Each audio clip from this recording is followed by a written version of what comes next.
Bonjour, bonsoir, que la paix soit avec vous. Shalom. Bienvenue à notre rencontre de Christ à l'œuvre. Christ à l'œuvre, cette émission où nous parlons des merveilles de Jésus-Christ qui n'a point changé.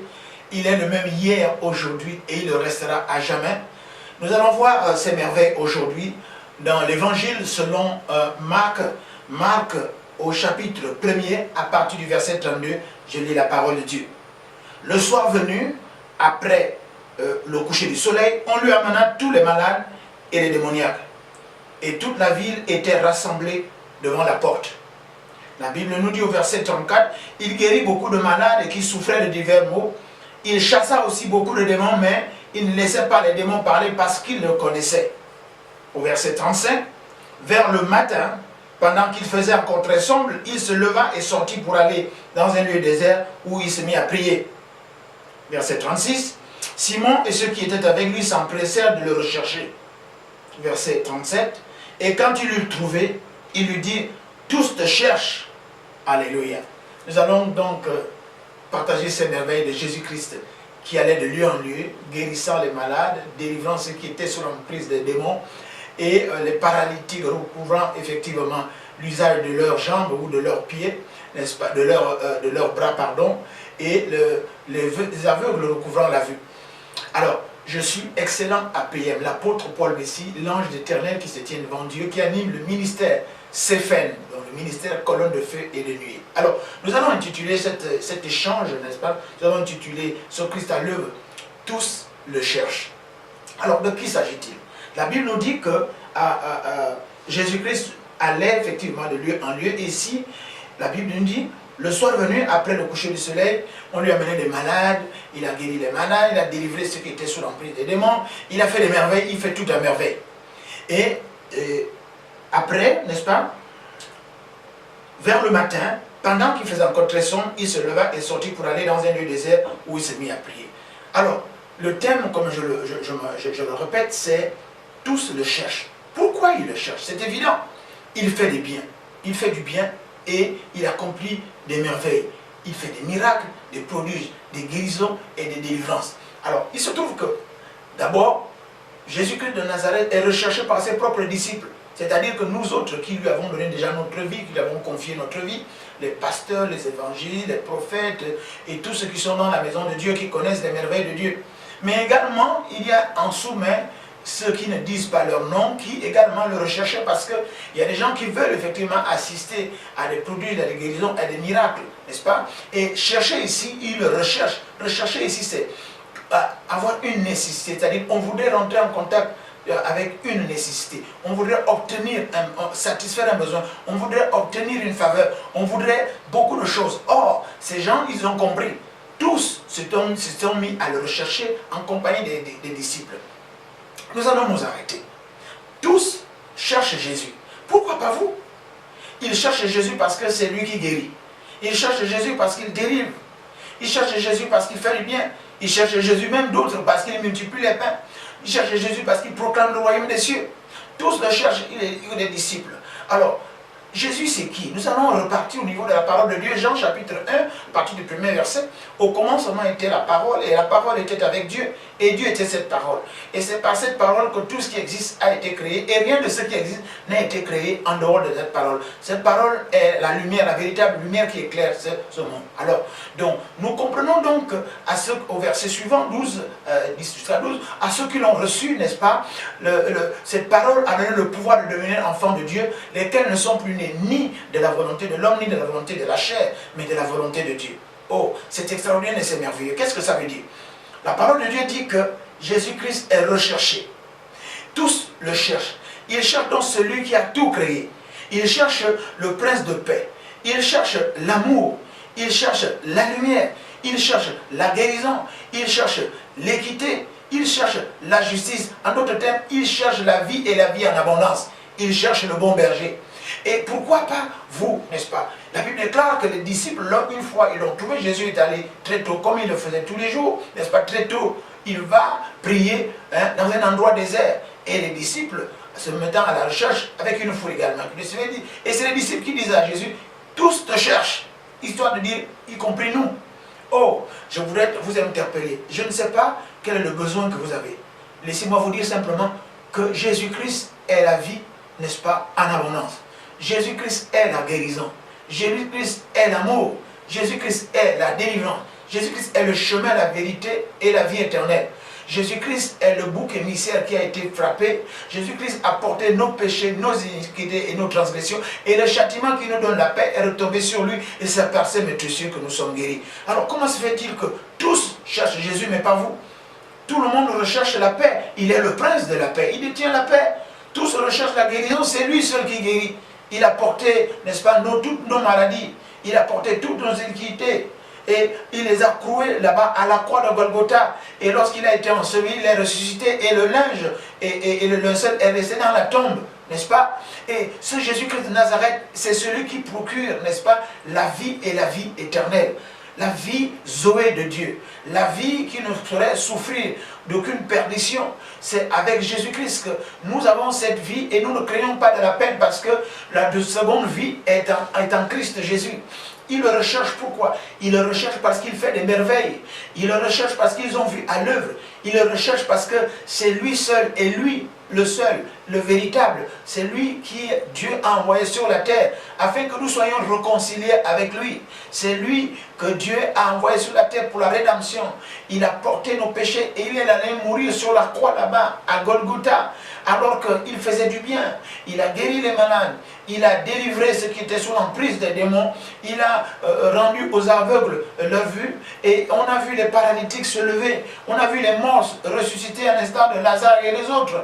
Alors, pourquoi tous le cherchent? Ils le cherchent pour toutes ces choses-là. Ils le cherchent parce que simplement leur vie, n'est-ce pas, n'est plus dans le sens ou dans la vision qu'ils se sont donnés, alors qu'il y a une vision externe de Dieu, parce qu'il a tant aimé le monde, Dieu, qu'il a donné son Fils Jésus, afin que quiconque croit en lui ne périsse point, et qu'il ait la vie éternelle. Il le recherche parce qu'il a la vie éternelle. Il le recherche parce qu'il est le repos, n'est-ce pas? Il le recherche parce que simplement ce Jésus-Christ de Nazareth est venu pour cela. Il le recherche parce qu'il pouvait avoir des péchés que lui seul pouvait pardonner. Parce que, n'est-ce pas, Jésus n'est pas venu pour ceux qui se portent bien, pour ceux qui n'ont pas de péché. La Bible dit, et nous le savons, que le médecin n'est pas pour celui qui se porte bien. Il est donc pour ceux qui souffrent, pour ceux qui sont malades, pour ceux qui se cherchent, pour ceux qui sont écartés, pour ceux qui sont dans le péché, pour ceux qui sont captifs, n'est-ce pas? Et voilà, il le recherche. La Bible déclare que les disciples, avec une cohorte de personnes, ont cherché Jésus alors qu'il était en train de prier, alors qu'il s'est levé très tôt le matin. La Bible dit, ils l'ont dit, et ils l'ont interpellé en disant, mais Christ, Seigneur, mais tous te cherchent. Je suis en train de vous dire, monsieur, madame, mon frère, ma soeur, monsieur, je ne sais pas qui vous êtes, autorité ou simple personne, que tous le cherchent. Pourquoi pas vous? Cherchez maintenant pendant qu'il est encore temps, parce qu'après il sera trop tard. C'est l'histoire un peu de Noé qui avait dit aux gens, écoutez, Dieu va faire disparaître, Dieu va amener le déluge sur la terre, et puis voilà, il y a une barque que Dieu m'a suscité pour, n'est-ce pas, construire. Venez maintenant, parce que bientôt la terre va être jugé, mais d'autres se sont moqués de lui et d'autres l'ont pris au sérieux. C'est pour vous dire, Jésus revient bientôt. Il est temps pour vous de rejoindre, n'est-ce pas, de rejoindre où se trouve Jésus, n'est-ce pas? Et la Bible déclare, dès qu'ils l'ont trouvé, surtout leur vie était joyeuse, n'est-ce pas? Leur joie était maintenant parfaite. Et vous savez, quand on trouve Jésus, on trouve la grâce, on trouve la bonté, on trouve l'amour, on trouve la félicité, on trouve la délivrance, on trouve le repos pour nos âmes, on trouve également la délivrance pour toutes sortes de choses qui oppressent nos vies, et surtout on trouve la vie éternelle. Voilà, c'est simplement pour vous dire que il faut rechercher Jésus, il faut le chercher. Il faut chercher comment? À travers la parole de Dieu.